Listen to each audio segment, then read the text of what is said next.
Hey guys, today I'll be replacing my rear caliper on this 1975 C3 Corvette. First thing I'll be doing is presetting the jack before taking off the wheel lugs.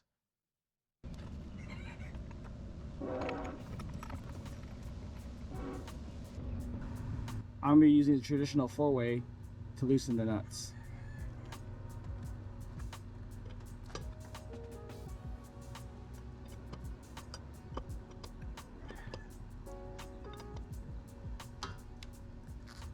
Now I'm going to be raising the jack and putting the jack stands under there just so we're all safe.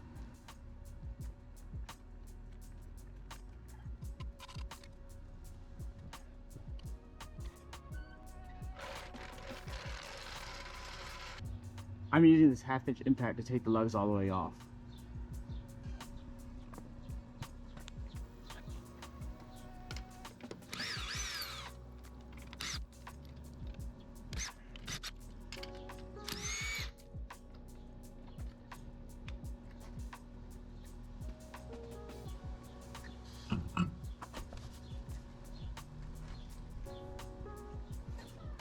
I'm using this 3/8 crow's foot to try to get the brake line off.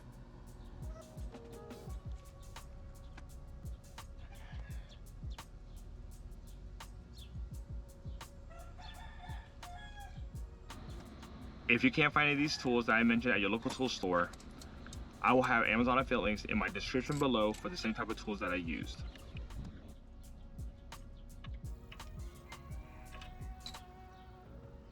Got this 3/8 wrench to take it off the rest of the way.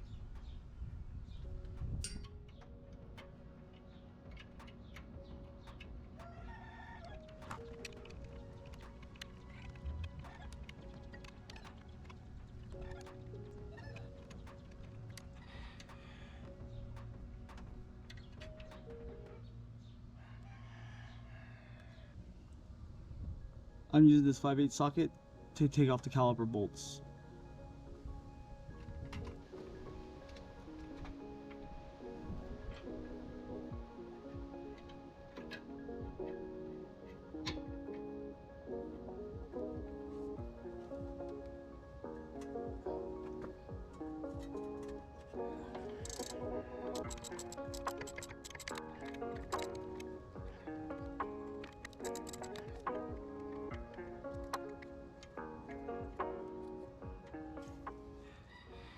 Bolt 1.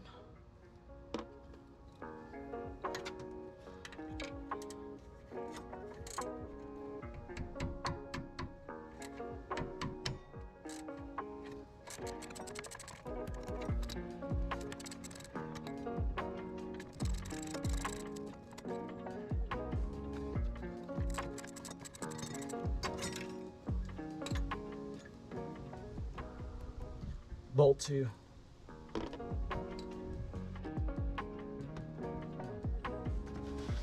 Next thing I'll be doing is removing the pin that holds the brake pads on. I've already done the pads on here, so it should be easy as removing the pin and pushing this out.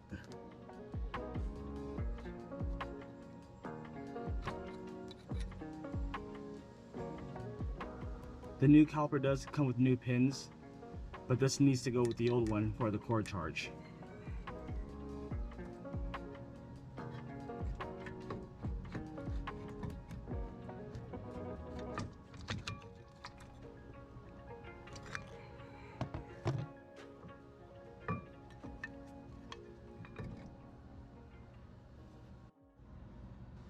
The reason I'm changing out these calipers is because I had a suspicion that one of these piston seals are leaking.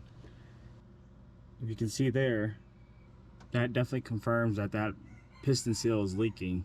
So I'm hoping that this is the only issue I have with these brakes.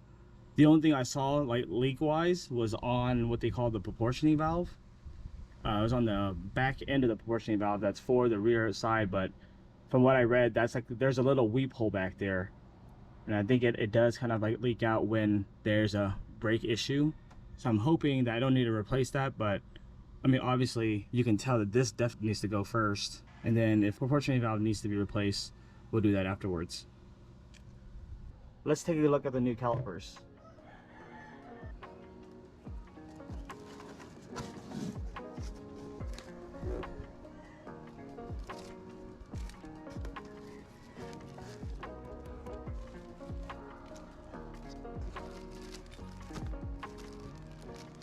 So here is the new pin for the new caliper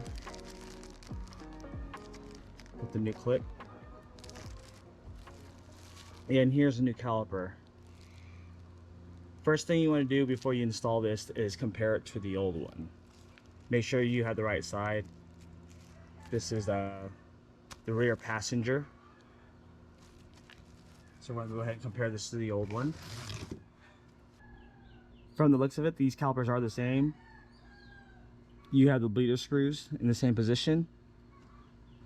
The mounting points to where it goes on the car are the same. And also where the brake line is installed is in the same position. So I would say this is the exact same part that I need. Make sure you put your old rotor back into the box because you can get your core charge money back.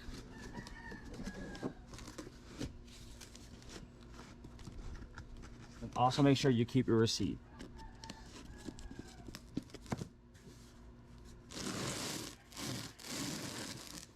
Let's get this installed. See, the benefit of having a new caliper is you could probably put the pads and the caliper on at the same time because there's no brake pressure and no fluids are coming out. So I'm gonna make sure I put these all back in the same position. This is on the back end of the rotor. So this will go this way. And then this is on the front side, nice and dry. I'm actually gonna go ahead and wipe this down, but just so you know, you want to put everything back the way it came off, just because that's how the rotor and the pads meet up. And I've already driven on it, so these aren't fresh pads at this point. So you just make sure everything's the same as the way it came off. I'm also gonna apply some high temp grease onto those piston heads of the caliper, just to prevent some future sticking to the pads, and also just so we don't have any squeaks. You can see here, or you might not be able to see, but I did add a little bit of grease on there. This is high temp grease. So what I want to do is I'm going to try to put the pads in on here first and then slide it all on. And like I said, this should have no pressure, so I should be able to just slap this on here and get those pads fitting right away. If I did have pressure, yeah, this would be troubling. I basically would have to just take off these bleeder valves and it, you know, press all the way back and then put them in.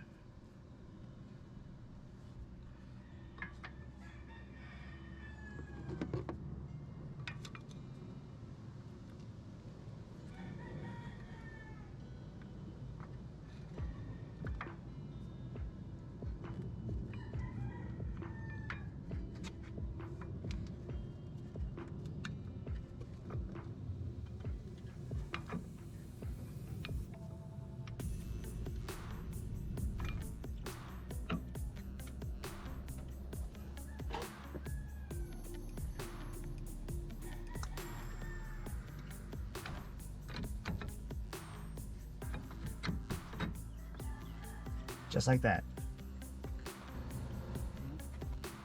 The new pin, nice and shiny.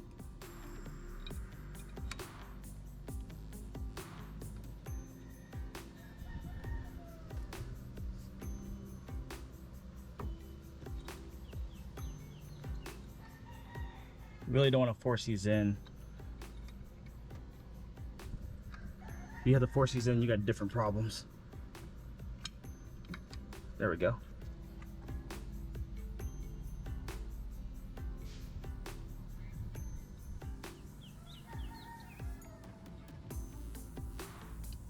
There it is. Now I gotta remount these.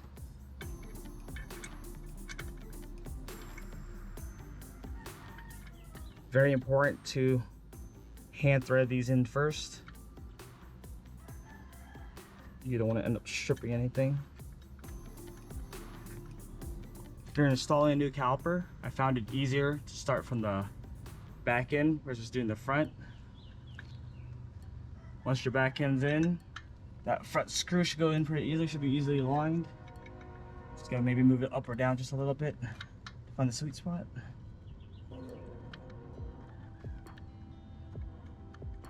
Oh, there it is. Go ahead and tighten these bolts.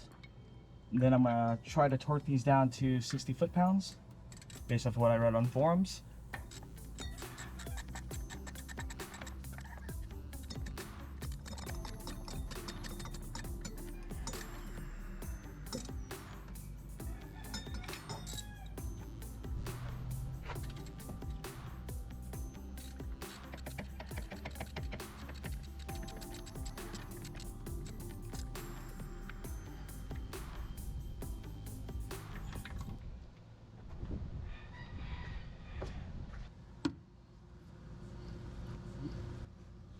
You can see it here. Well, it's set at 80 right now, but when I set it down to 60, it's probably gonna be hard to tell on here.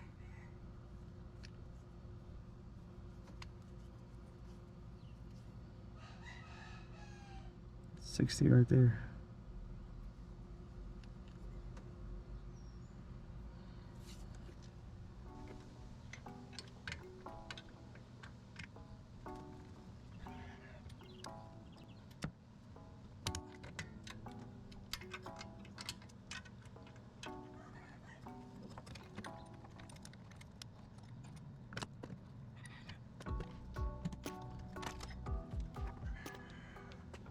Alright, last thing to do is to put the brake light in.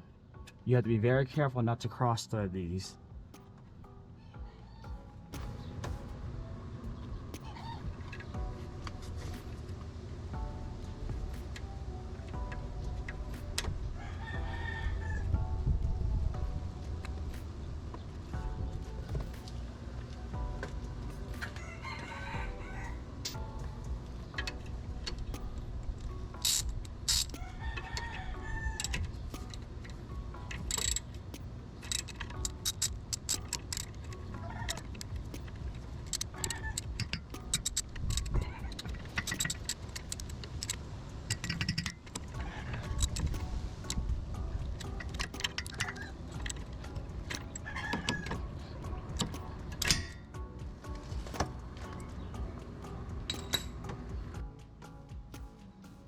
I'm gonna go ahead and put some brake clean on these calipers.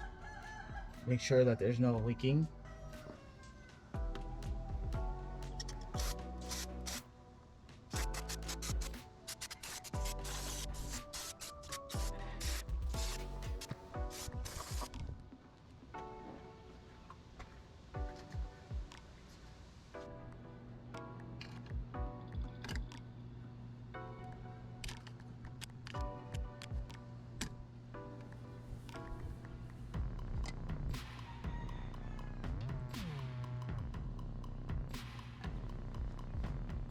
Just regular .3.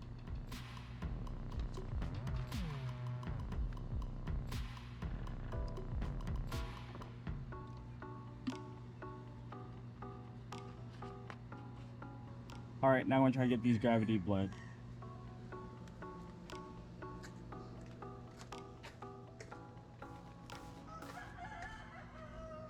So here's my setup. I got a mid-evac brake bleeder running up this line to the reservoir that takes the fluid from the caliper. And I purposely elevated it so you can see the fluid run from that bleeder screw all the way up this line and fill up. The reservoir is here so it could fill in the reservoir, but this line is the most important part because this is where you're going to see all the air bubbles. And you know that you got all the air out of the line once the bubbles are all out. It'll make sense when you kind of visually see it. So what I want to do now is pressurize the brake bleeder, because it's the same as essentially having someone in the driver's seat pressing on the brakes. And you want to make sure that it's holding pressure. You want it slowly going down, but like I said, you're going to see the visual cue of the liquids going through and seeing all the air pockets. And then once you see it all stop, that's how you know that there's no more air in the line, at least on this side. Let's go ahead and open it up.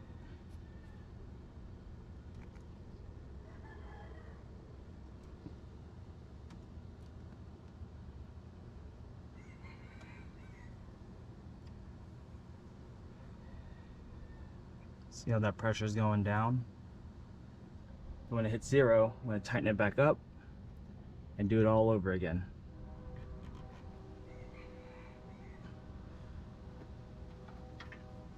Pressurize. Try to get to 20. Okay.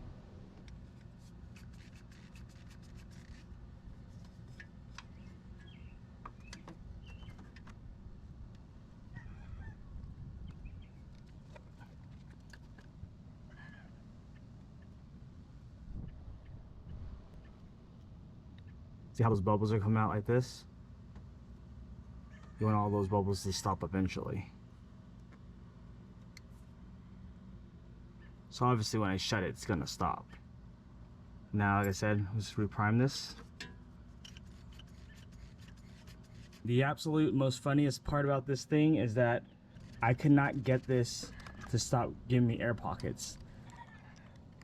Which is surprising because this is a Reman part, so you think everything would work right off the box, but the bleeder screw itself, I had to put PTFE tape on there to stop the bleeding around the screw. So when you loosen the screw up, you would think, okay, maybe I have a big air pocket in the brake line, when in reality it's actually just the outside of the screw. So it'll be the thread and the actual bleeder screw that has some sort of opening there that's causing a big air pocket. But when I tape that up and put it on here, you can tell by the end result that there's no more air pockets.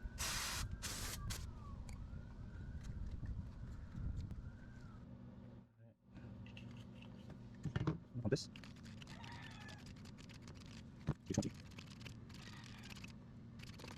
Okay. You can tell that there's pressure on this brake bleeder. If you look here, you can see that there's no motion here. That means that as of right now, this is fully closed and there's no air leaks. So when I loosen this up, if there's air bubbles, then you know that you still have a possible leak on this side of the caliper. If you do not see any bubbles, that means that this is fully bled. You can see it moving now. There are a lot of micro bubbles in there, but there's not enough bubbles to say there's bubbles. You see how that's moving up? And you can see the pressure slowly going down. I would say this side is properly bled.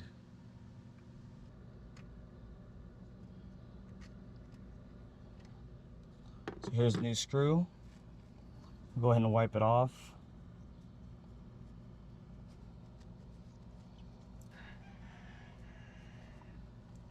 Spray it with some brake cleaner.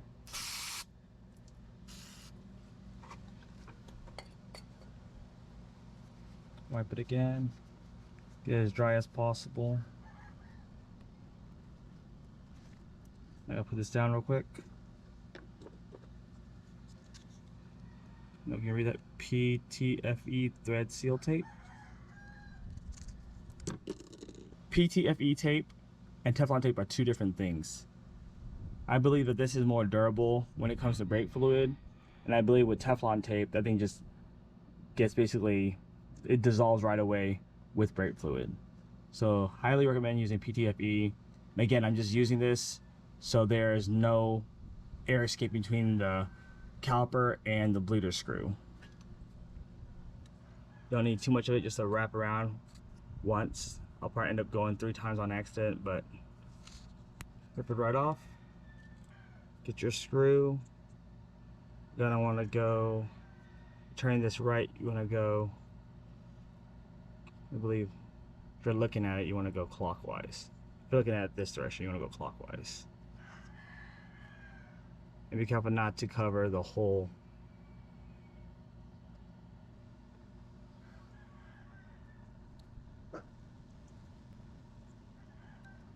And that should do it right there. Let's cross our fingers.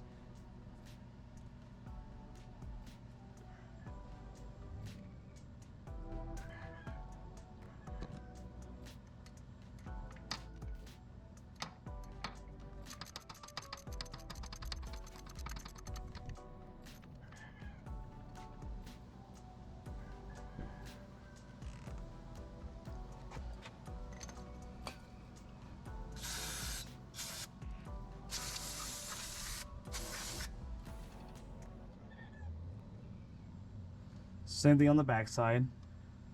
I just put the line on here. We're gonna go ahead and pressurize this. It's completely empty. You can see there's nothing in here. So I pump this, you should see no fluid coming in.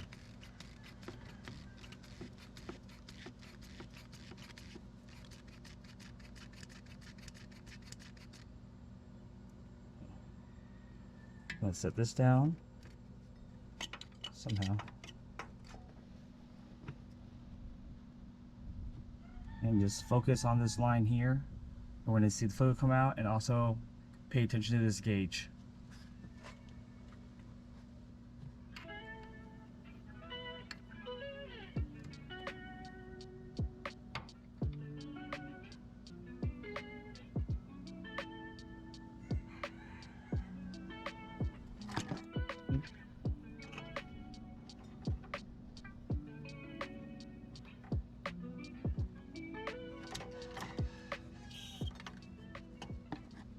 Sorry, we're having technical difficulties here.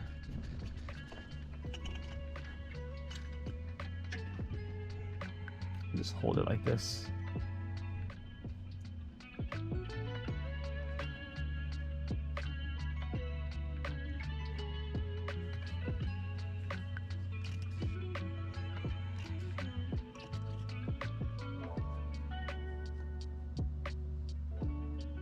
See that?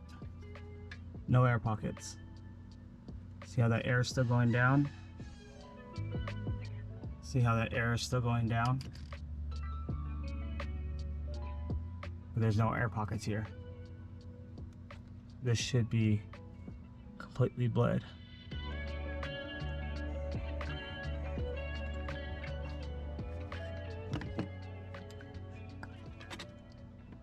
With the inside cavity being bled and we confirm that there's no air pockets, let's go ahead and reconfirm that the outside still has no air pockets in it. The line itself has no fluid in there, it's completely empty.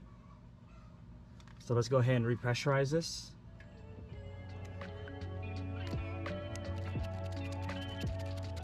I'm gonna bring it right up to 20. Okay. Try to loosen it like this.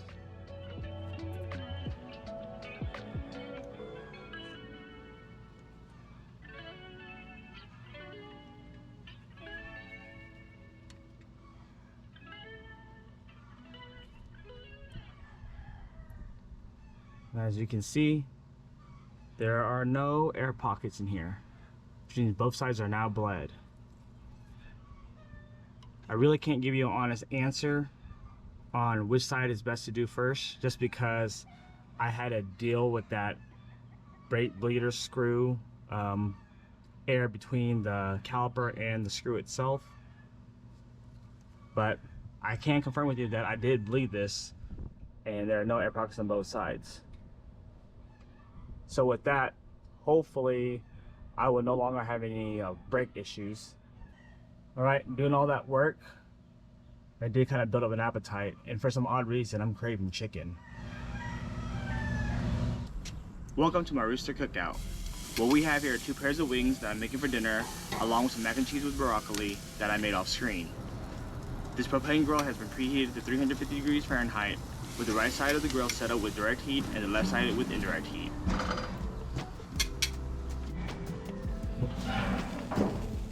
The reason for this setup is to first cook these wings with direct heat to get the golden brown color on both sides, and then cook them all the way up to temperature on the left side with indirect heat. Doesn't the top side of those wings look delicious? I know those grill marks won't add flavor, but it adds a nice plain grill aesthetic to the final product.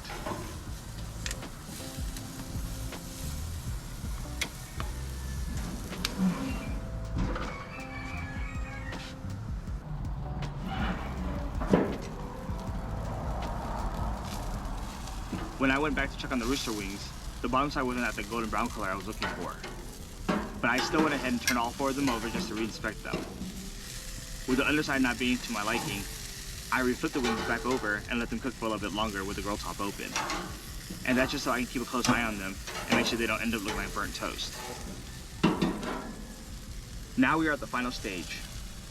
This is where I move the wings over to indirect heat until the internal meat temperature is at least 165 degrees Fahrenheit.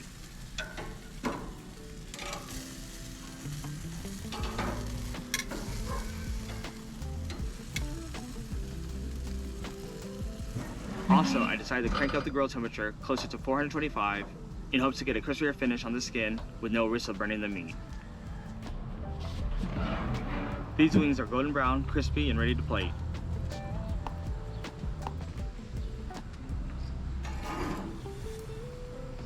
Don't forget to turn off the grill.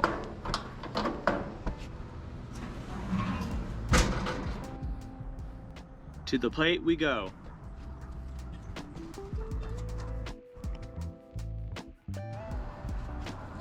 As I teleport you back to the living room, please enjoy this 45-second time lapse of me clearing my plate.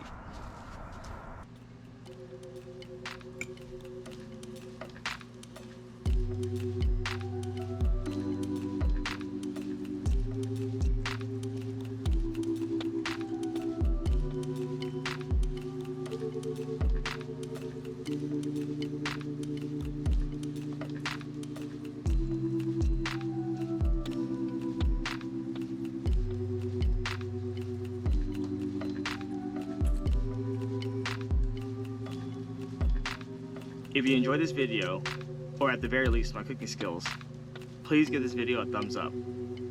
If you like this video, you might like this one too.